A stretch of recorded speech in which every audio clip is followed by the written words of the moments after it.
Welcome back to Diana Marie Home, where I share DIY, cooking from scratch, and creating cozy spaces on a budget in our 1800s farmhouse in upstate New York. Today I'm sharing some things that I've been doing to get ready for this year's garden, some things that I'll be doing different this year, and also how to divide dahlia tubers.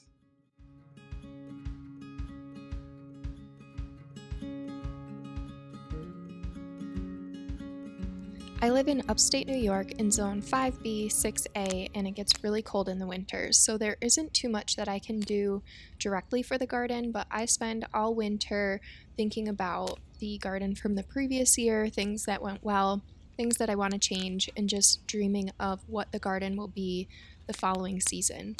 This is me harvesting chamomile last year. It's one of the first herbs I can harvest every year, and I always look forward to it.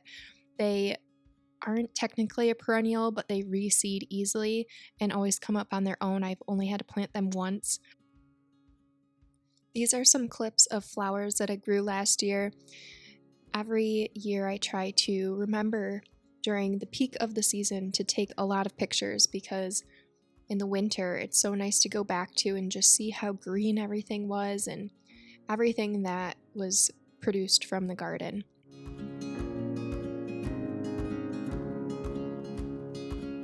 Something that I am doing very different this year is tilling my garden space. So this space that you see, it's just over 750 square feet of garden space that I put in 2 or 3 years ago now. This is actually a clip of what it looked like when I was putting it in. I did not till it at all. I just laid down some brown, heavy brown craft paper that I got from the hardware store and then added soil and compost on top of that. And then I covered about half the space in landscape fabric, and then the other half I left just plain and used wood chips in the walkways to kind of see which way I preferred. And it was really interesting. There's pros and cons of both. And in the first year, the landscape fabric definitely made it easier to control the weeds, but I found that over time, the weeds really developed under the landscape fabric and would come through the holes. And when I pulled it up, I just had so many well-established weeds under that landscape fabric that I'm not sure it was actually worth it. I'm not sure. I go back and forth, but the area that I used wood chips worked really well, and while I did have to work to keep up on the weeds, especially in the beginning, the more I stayed on top of it, the less weeds I had. So what I ultimately decided to do with this space, I should mention that the last 2 or 3 years, this entire space has been cut flowers. And now this year, I'll be growing my cut flowers in my raised beds over by the greenhouse, and this area will be our primary veggie garden. I'm really excited about the change. I've been thinking about all winter how I can utilize this space to produce a lot of food for our family this year. My plan is to use this electric tiller I found out on Amazon. I read so many reviews because I wasn't convinced that an electric tiller could really do the job, but I wanted something that I could do myself, and I didn't think that I would be able to successfully use a gas-powered tiller on my own. The reviews were very convincing, so I figured I'd give it a try. It was cheaper than renting one from the hardware store, and I am so impressed with this. It does throw me around a little bit when it hits a rock, but this thing can go through so much. I'll show you at the end here some of the rocks that it pulled up, no problem. And instead of just cutting the top off the weeds, it really was lifting them by the roots. I am very impressed with this machine and so happy that I decided to give it a try. So my plan is to till this space a couple of times. So I did it once here as the initial tilling, and then I actually just recently did it a couple weeks later, and I'll probably do it once more before I plant, just to chop up any weeds that had a chance to grow. Once the space is all ready, I will be making some trellises for my tomatoes using cattle panels and T-posts, so I will share how I do that when that time comes. I'll have 10 rows of tomatoes, 16 feet long each, and then I will also be growing our peppers and squash in this space as well.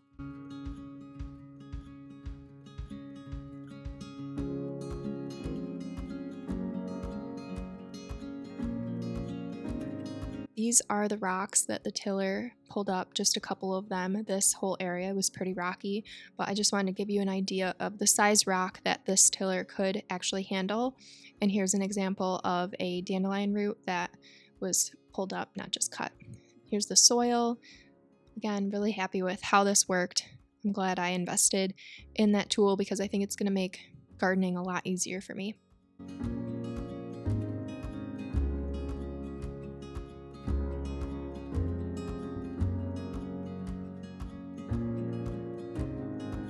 My husband and I have been joking that there's no safe grass spot in our yard because I've just been making new garden beds with this tiller and just finding new places I can create garden beds.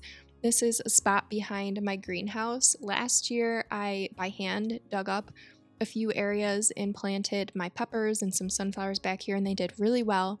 So while I had the tiller out, I decided I would just till up a whole plot, and I'm actually going to plant potatoes back here this year. So I have that all prepped and ready, but we are currently getting a ton of rain, so I have all of my tomatoes split and ready to be planted. I'm just waiting for it to dry out a little bit so that they don't rot. The other thing I've been busy with here in early spring when I can't do too much outside is dividing all of my dahlia tubers. These grow from year to year because every tuber will produce anywhere from 2 to 10 or even 15 more. Dahlias are kind of addicting. I share more of my story with dahlias over on the blog, along with detailed instructions on how to divide tubers and store them, and a lot more about dahlias. So if you're interested in that, check out the blog post. But they're just such a beautiful flower, and they are kind of divas, but in my opinion, they're worth it. This one you're about to see is one that I actually grew from seed. That is how new dahlia varieties are created. Again, I go into more detail about all of that on the blog post, but it's just one of my favorite and really cool to know that I grew it and I'm the only one that has it. So this is what a dahlia tuber clump looks like when this is pulled out of storage. I dug this up in the fall and stored it all winter in my basement. I talk more about how I store them on the blog as well. And then early spring, I pull them out of storage and start dividing. They are really stringy and have a lot of broken tubers when you pull them out. So what I like to do first is just clean that up. I cut off all of these stringy tubers, all of the roots, any tubers that have broken necks, which I'll show you close up here soon. But doing this just makes it easier to kind of see what I'm working with. You can see right here, there's some tubers growing off of another tuber. Those will not grow any flowers because they aren't connected to a crown, and the crowns are what has the eye or where the dahlia sprout will come from. So I just cut those off to get them out of the way as well.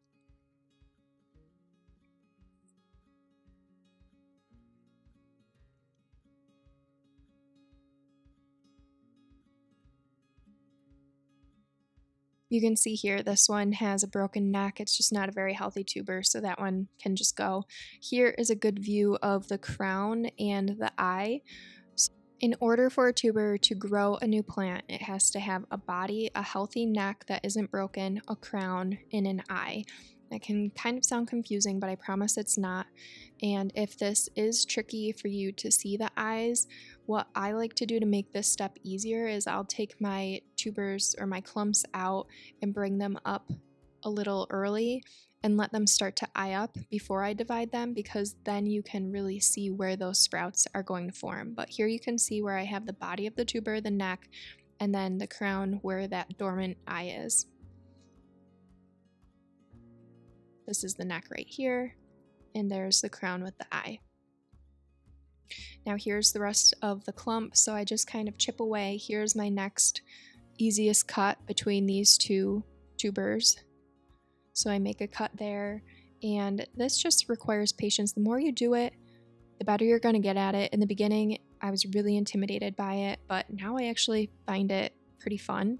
I look forward to this every year, and it's really cool to know that one tuber can just make so many more tubers the longer you grow it. This was one tuber that formed this entire clump right here, and at the end I think I got 10 from it.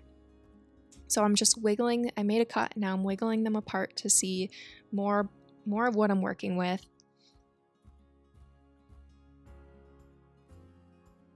cutting off this tuber here, and then it leaves me with one more that I can easily take from that piece.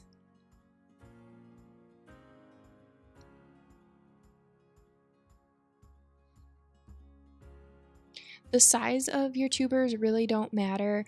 The standard is to have a tuber that's at least the size of a AAA battery, but a AAA battery size tuber or a potato size tuber, they will both grow healthy dahlia plants.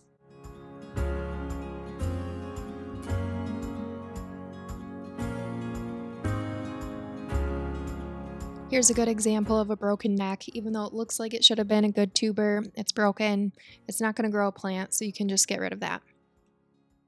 Here are the tubers that I ended up with from that clump. There's about 10 there, and this is what we started with, just as a reminder. Hopefully this was helpful, but if dividing tubers is still just seems like too much, you can either plant your entire clump, that's totally fine, or even just split it in half, and then you'll have 2 new plants instead of just 1. But again, there are a lot more details about that and detailed instructions over on the blog, which is linked in the description of this video, so check that out. I hope you found this helpful. Let me know if you are growing a garden this year and what you're excited to grow, and I'll see you in the next video.